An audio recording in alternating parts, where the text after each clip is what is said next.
In a cave sits a group of prisoners, detained with their faces turned towards the inner wall. From the entrance of the cave, the sun is shining and casting shadows on the wall in front of the prisoners. These shadows are the only things the prisoners have ever seen and will, for them, represent reality. The shadow world is all that exists for the prisoners, and they talk to each other about the things they see. If any of the prisoners could free himself and escape out into the real world, he would immediately be dazzled by the sun, which he had never seen before. When his eyes got accustomed to the light, he would see that what he believed to be reality was merely shadows or copies of something more real.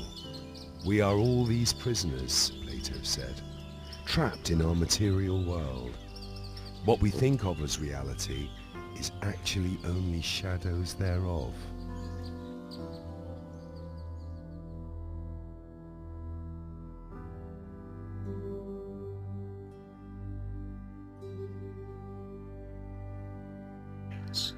Suppose he was suddenly forced to stand up and turn around toward the entrance of the cave, and then forced to walk up toward the burning fire. Plato thinks most people grow up and they're quite happy with the views they've acquired about things, and they don't like being made to think about them. But someday somebody makes them think about them, and this is turning round. The movement would be painful, and the glare from the fire would blind him so that he would not see clearly the real objects whose shadows he used to watch. What would he think if someone explained that everything he had seen before was an illusion, and that now he was nearer to reality, and that his vision was actually clearer? His eyes would hurt, and the pain would make him turn away and try to escape back to things he could see more easily, convinced that they really were more real than the new things he was being shown. What that is coming to see that a lot of your opinions are second-hand and picked up, and in some sense not really your opinions at all. And this is painful, having to think about why you think about your beliefs, the sources of your beliefs.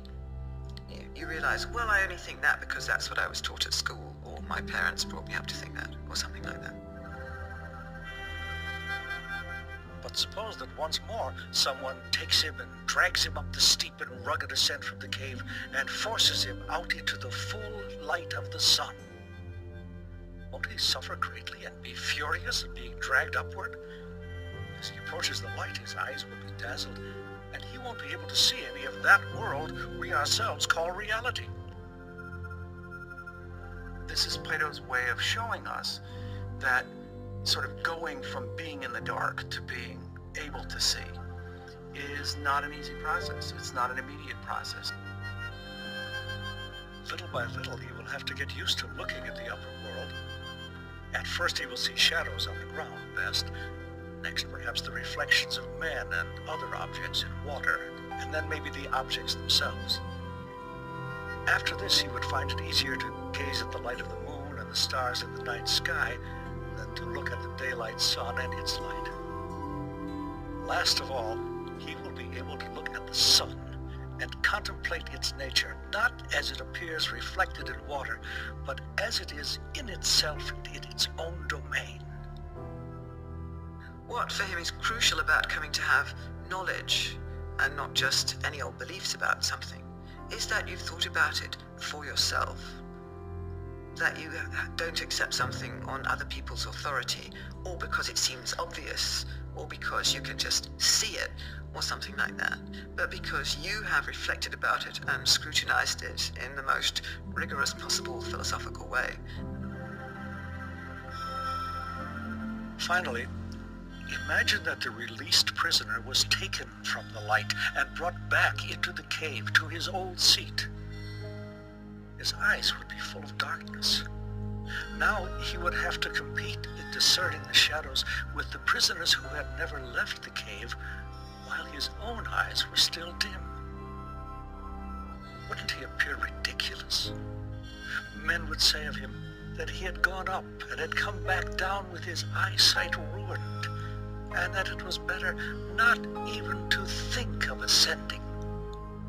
Well, somebody who's been out of the cave and goes down into the cave finds that his way of looking at the world is radically at odds with that of most people. It's not just that he comes to different conclusions, but he thinks about things differently.